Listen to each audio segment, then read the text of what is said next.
La notion de partenariat est multifacette. L'objectif de cette vidéo est de 1. Préciser la sémantique et de définir ce qu'est une alliance d'intérêt général. 2. Comprendre la diversité des catégories de partenariat et leurs pratiques actuelles. Et 3.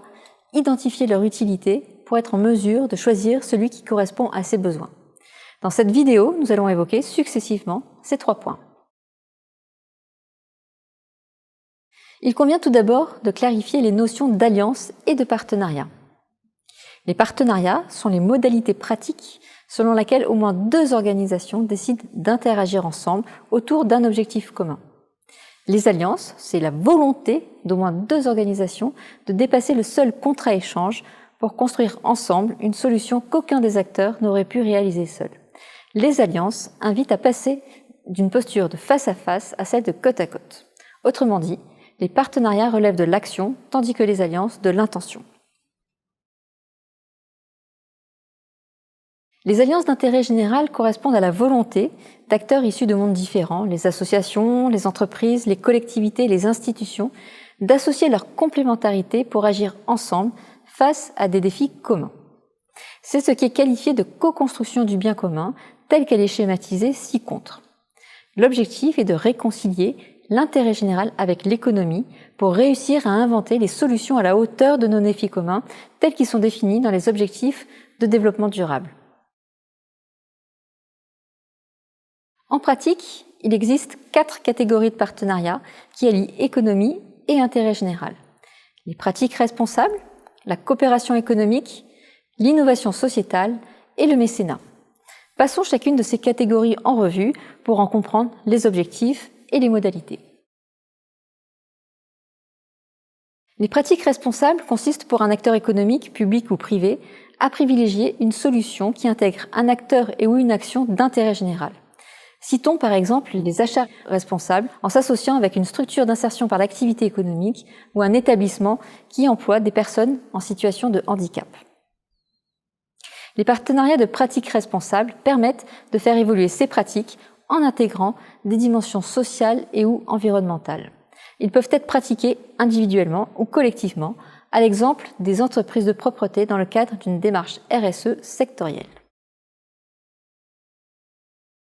La coopération économique se concrétise par l'élaboration d'une offre commune en associant la complémentarité d'acteurs aux profils différents.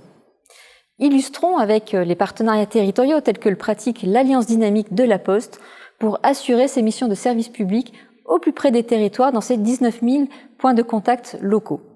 La Poste, les CCAS et la Croix-Rouge française s'associent localement pour le portage des repas à domicile des seniors. Les partenariats de coopération économique impactent le modèle socio-économique des partenaires grâce à une offre commune qui crée plus de valeur et ou de frugalité. Et lorsque les conditions sont réunies, ces alliances peuvent se transformer en une structure commune, notamment au travers de la joint venture sociale, telle que Logins, créée à la fois par Ares et XPO Logistique pour une solution logistique qui emploie exclusivement des personnes en insertion et en situation de handicap.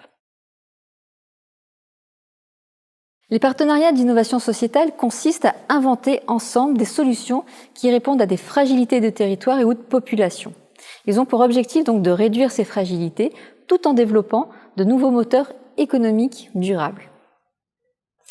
En France, l'exemple historique est l'AFM Téléthon qui s'est associé avec de nombreux acteurs économiques, notamment les milieux de la recherche. Ensemble, ils ont inventé des traitements pour guérir les cas les plus complexes des maladies rares.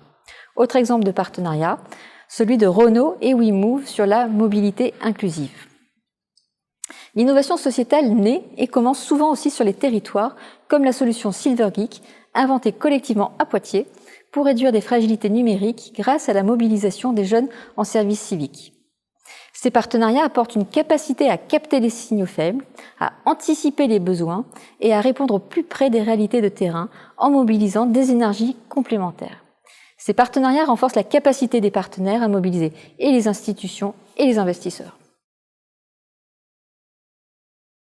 Le mécénat permet à un acteur économique de contribuer à une action d'intérêt général au travers de financements, de compétences et ou de moyens matériels. Le mécénat est une opportunité pour incarner les valeurs entre acteurs de profils différents. Les retombées sont plurielles en termes de réputation, d'ancrage local et de levier de management. Les fondations d'entreprises sont souvent le relais des actions des acteurs économiques, mais les établissements territoriaux ont eux aussi une marge de liberté pour faciliter les interactions locales.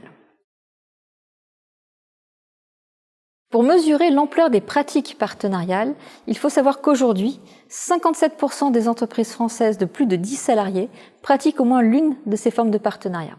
Elles n'étaient que 36% en 2015. Toutes les formes se développent pour répondre à la diversité des objectifs, des moyens et de la maturité de chacun. 54% des entreprises agissent au travers de pratiques responsables, 28% de coopération économique, 26% d'innovation sociétale et 25% de mécénat. Toutes les tailles d'acteurs économiques sont concernées. Les TPE, les PME, les ETI, les grandes entreprises. Cette diversité se retrouve dans la territorialisation de l'action partenariale. 68% se pratiquent au niveau local, 44% au niveau régional, 19% au niveau national et 7% à l'international. C'est notamment cet ancrage très local qui explique que les alliances d'intérêt général soient parfois sous les radars alors qu'elles sont déjà une réalité très incarnée en France. En synthèse, la diversité des catégories de partenariat est une richesse. Chacune répond à un enjeu différent pour les partenaires. Au-delà de leur finalité, les différentes catégories ne requièrent ni la même posture, ni le même degré d'implication des partenaires, ni la même temporalité. Le mécénat et les pratiques responsables, du fait de leur mise en œuvre relativement simple, sont plus propices pour amorcer une démarche partenariale. La coopération économique et l'innovation sociétale sont plus complexes à piloter et nécessitent une maturité plus grande. Quelle que soit la catégorie retenue, il s'agit d'un cheminement apprenant qui est évolutif dans le temps et qui en éprouve la pertinence.